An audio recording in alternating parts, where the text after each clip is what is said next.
गावात आलो, येऊन बघतो तर काय पेनच नव्हती.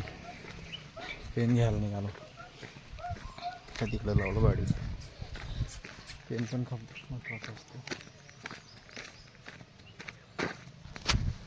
आता साफ वगैरे केलो गाडी आणि खास पेन घेण्यासाठी आलो. भरपूर दुकान आहे तिथं. आता आलो जेवायच्या ठिकाणी. हे बघा नारळाच्या बागेत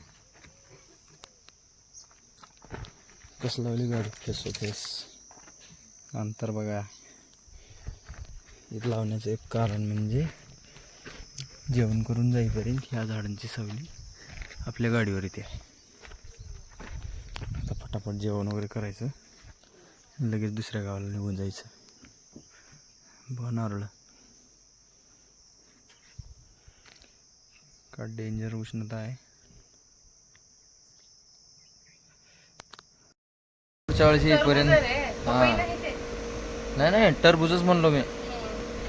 पुढच्या 40 येईपर्यंत मोठे होते. नंबर 1. चला बाय. नारळाच्या बागेला बाय केलो. दररोज दुपारून असा आभाळ येऊ लागलाय म्हणून का असं थंड वातावरण होत आहे.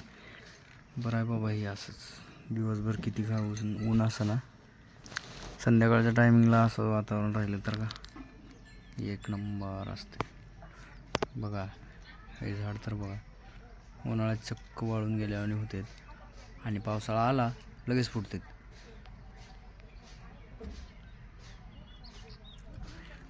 या गावाचं नाव आहे हरेगाव.